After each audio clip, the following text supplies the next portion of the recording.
मेरा प्रश्न थोड़ा अलग है, पर मैं थोड़ा चिंतित हूँ, इसलिए मैं आपसे ये विनम्र भाव से ये प्रश्न कर रख रहा हूँ आपके पास। गुरुजी, मेरी जो पत्नी है वो आपकी दीक्षा ले चुकी हैं। ठीक है। 1 साल पहले वो आपके प्रवचन सुनती हैं गुरुजी। ठीक है।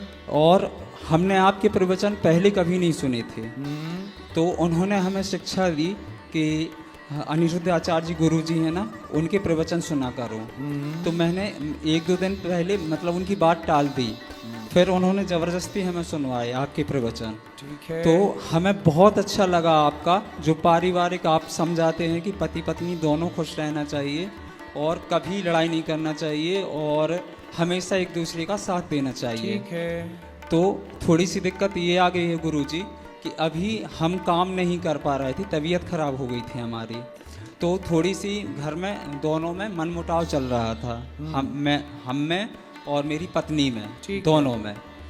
तो ये मनमुटाव ऐसा हो गया कि उनको ऐसा लगा कि ये काम नहीं करेंगे। ठीक है। तो वो बोलने लगी मतलब मायके चलेंगी गुस्से में, और अब वो तलाक की बोल रही हैं हमसे कि शराब पीते हो आप? नहीं सर, नहीं गुरुजी, कभी नहीं पिए? नहीं गुरुजी। उपाध्याय, मेरा नाम शिवम उपाध्याय है, मतलब ब्राह्मण है, तो शराब मुर्गा मछली ये कुछ नहीं करते गुरुजी। अच्छा, तो आप काम क्यों नहीं करते? पैसे कमाओ।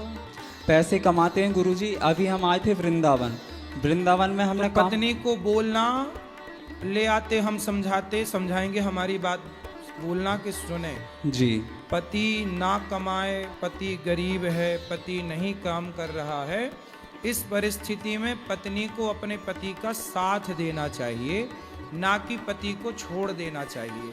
जब पति गरीब हो, अकेला पड़ रहा हो, उस समय पत्नी तो साथी है ना उसकी, इसलिए बेटा आपको पति का त्याग नहीं करना चाहिए। तलाक हम सनातनियों में नहीं होता, तलाक वाला की परंपरा हमारे सनातन में है ही नहीं, ये कोई अच्छी विचारधारा नहीं है। तलाक का रास्ता अच्छा रास्ता नहीं है, सबसे घटिया रास्ता है तलाक।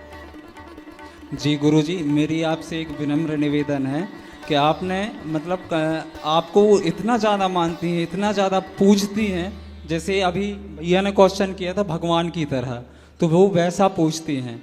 तो मैं वृंदावन आपसे मिलने के लिए आया था, सिर्फ मैंने उनसे कहा तो उन्होंने मेरी बातों को टाल दिया कि अब मैं जैसे कोई गलती हमसे हुई तो हमने माफ़ी मांगी। क्या गलती की थी आपने, बताओ? गलती ये कि जैसे हम काम नहीं कर पा रहे थे तो हमने उनको डांट दिया था।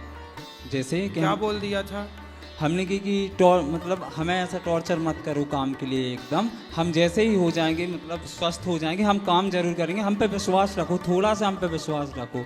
तो उनको ऐसा लगता था कि ये काम नहीं करेंगे, तो हमने थोड़ा सा डांट दिया था, और फिर उसमें उनको थोड़ी सी हमसे एलर्जी टाइप की होने लगी कि ये अब आगे काम नहीं करेंगे और ये ऐसे ही रहेंगे, तो उनको नफरत सी हो गई थी हमसे।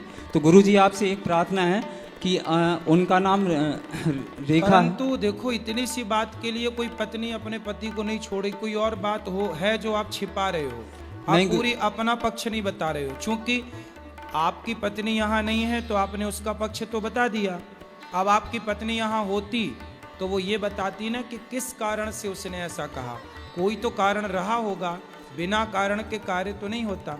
नहीं, इसलिए आप अपनी भी गलती बताओ कि आपने क्या गलती की।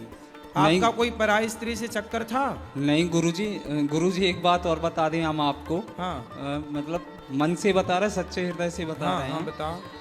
हम किसी भी पराई नारी या स्त्री के प्रति गलत भावना कभी नहीं रखी। ठीक है। हमारी मतलब जो पत्नी है ना, तो हमारा एक ही उद्देश्य है कि ये मतलब वो ऐसा ना सोचें कि तलाक हो और हम दोनों फिर से एक हो जाएं और उनकी सोच बदल जाए। इसीलिए गुरुजी हम बिल्कुल एक तो हो ही जाओगे, दिक्कत नहीं है, पर आपकी क्या गलती थी ये बताओ। गलती ये थी गुरुजी कि जैसे वो काम की बोलती थी, काम बस ये गलती थी जी। तो पहले जैसे काम की बोलती थी वो स्टार्टिंग में, तो हम काम को इग्नोर करते थे उस समय। गांजा वांजा तो नहीं पीते? नहीं गुरुजी। कोई नशा? हाँ, एक नशा करते हैं गुरुजी। क्या? गुटखा बस खाते हैं। अच्छा जी। कौन सा गुटखा? ये तम्बाकू वाला गुटखा। अब नहीं खाना? जी ठीक है।